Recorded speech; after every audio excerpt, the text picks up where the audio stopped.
Hello everyone, welcome back to GGN. This is part 4 for today, for Monday, August 12th, 2013. I'll probably have 5 parts today, so check them out. My channels are DDarko2012 and DDarko2013 if you want to subscribe. So in the last video we talked about mostly the police state and how great and wonderful the US of A is. Seated sobriety test, tougher laws take aim at drunken boaters.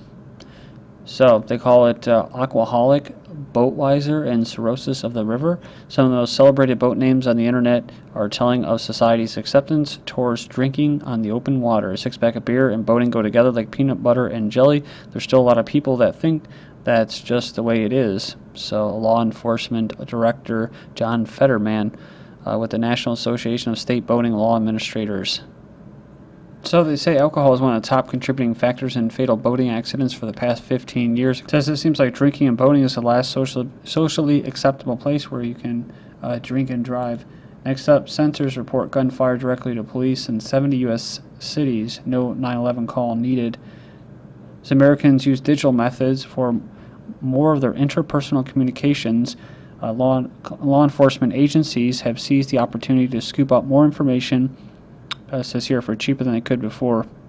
But violent crimes still take place in the physical world. With fragile human bodies on the line, a growing number of U.S. police departments are using the system of sound detecting software to locate and respond to gunfire in hopes of catching more shooters and saving more victims. ShotSpotter, we've covered this before. So this is kind of like a good little PR piece, right, to sell this company. Free advertising for ShotSpotter Corporation. So just imagine how this will be used as far as pre-crime type law, when pre-crime technology and the laws there to support it are enforced. Chicago won't respond to 9/11 calls. Remember this article or the story? Chicago police stopped dispatching officers to non-threatening 9/11 calls in the midst of crime and budget crisis. So see, blame on financial crisis. You guys probably remember too when the Chicago police basically said that when they see people that are have concealed permits, or at least try to say that they're concealing, that the cops will basically be treating them like they're about to shoot. Did a drone fly through Disney's California Adventure? So according to Lake Forest Patch site in Orange County, several employees at the California Adventure saw a small drone buzz over the park last week. It happened on Friday in the morning before the resort opened. It looked like a flying spider, an employee said, describing a flashing blue light and propellers.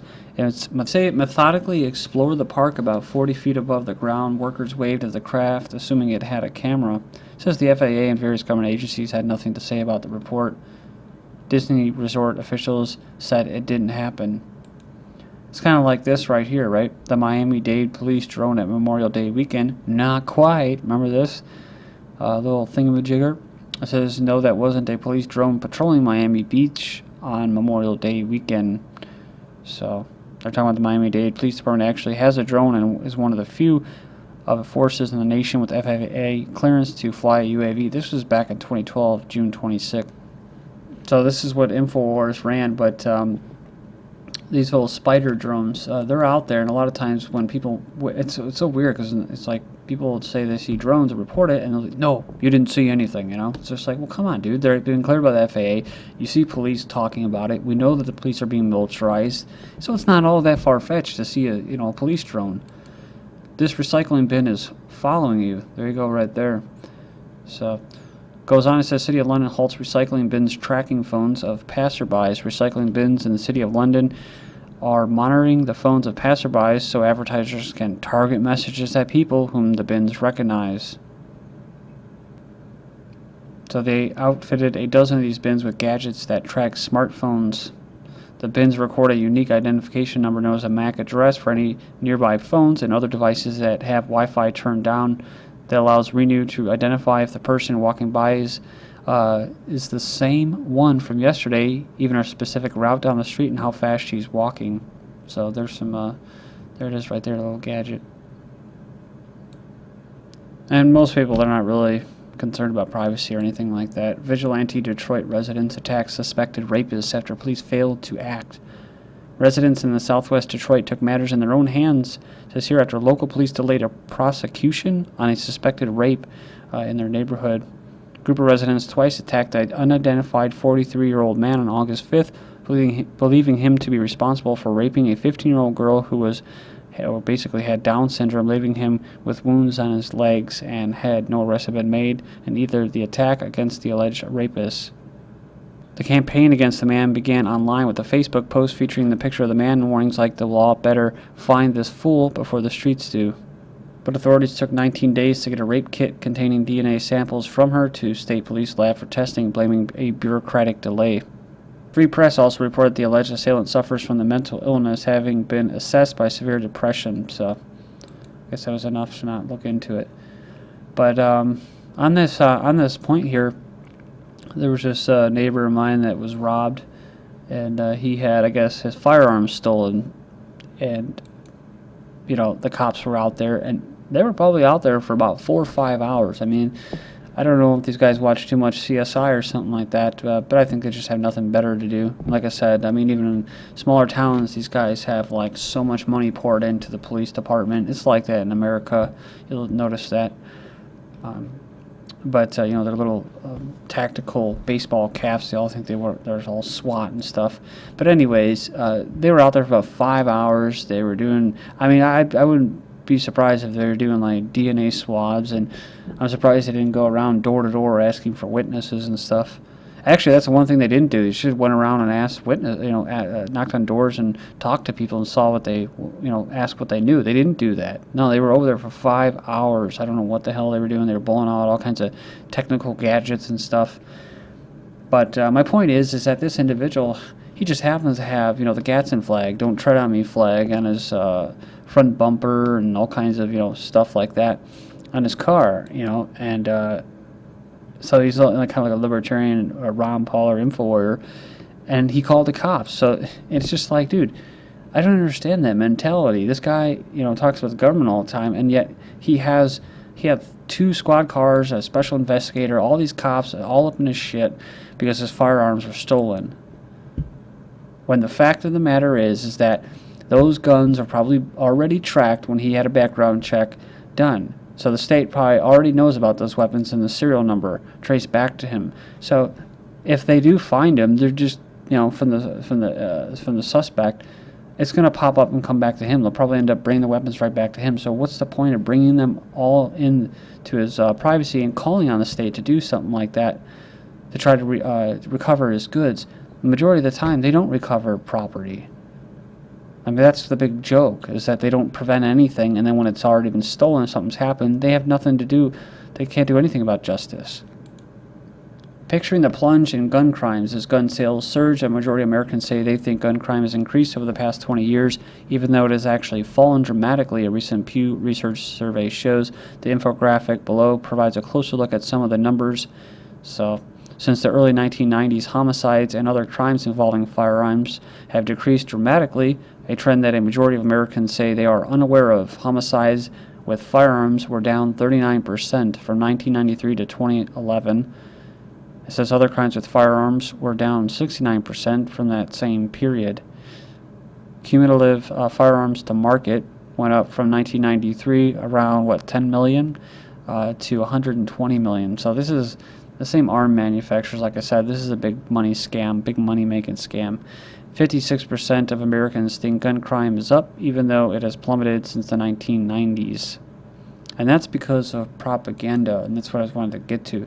See, this is all coming from Raw Story. This is a left-leaning site, which is cool for them, but we're talking about 56% of Americans think gun crime is up, even though it has plummeted since the 1990s. Gun crime. So this is what they're stressing now, and to a certain extent, there is some truth to it. But then again, it's like I said, I don't think that laws, I just don't think it's the solution, more laws in government. I think it's about personal responsibility. I mean, honestly, you don't want to shoot your friend, or you don't want your kids getting a hold of your guns and shooting each other. You just need to take personal responsibility. You don't have to be threatened with fines or jail, I mean, you're going to feel bad. You got to take that to the grave with you. But like, you get liberals, they're all about bringing the state in to do stuff about this. Florida woman shot at Starbucks by a friend who forgot gun was in her purse. So, we're talking about idiots. Just real people who aren't paying attention. I'm not saying they shouldn't have guns. They're just people that need to be smarter and be wiser. Marine may have shot self to death in D.C. playing trust game. I never even heard of this, but a 19-year-old Marine may have been playing the so-called trust game with fellow Marines on Friday night when he shot himself to death. So, doesn't make any sense, though. It says here that he told investigators, or says here sources told investigators who were looking into whether Schaufelder was playing a trust game where one Marine points a weapon at another Marine and asks, "Do you trust me?" But the gun is supposed to not have a round chambered.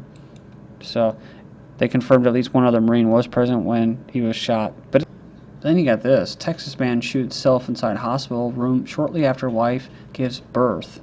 So he fatally shot himself inside a Houston hospital room over the weekend, not long after his wife had given birth. Witnesses reported hearing arguing before the gunshot, but no one else was inside the room. There's not many details on this right now. First thing I can think of is that maybe the kid wasn't his. A father kills son self during supervised visitation. So this 54-year-old was at New Hampshire YWCA office with son. Israeli-born software engineer shot his 9-year-old son to death before taking his own life during a supervised visitation. So, law enforcement officials said the relationship between them and the boy's mother had been contentious at times, and that Savion had previously threatened to kill himself, his son's mother, and their son. So apparently he was depressed after returning from a funeral in Israel. Taking pills for unhappiness reinforces the idea that being sad is not human. If you have a terrible job or home life, being unhappy is hardly inappropriate. So he used a lot of words like disruptive as far as students go, unfocused, and thank God this was in the early 80s. Otherwise, I bet someone would have suggested Ritalin. Since the mid-80s, society has decided that adolescent troublemaking is some sort of medical condition. Given a scientific-sounding classification, ADHD, securing a sense that a messy adolescence is pathological, some sort of chemical imbalance.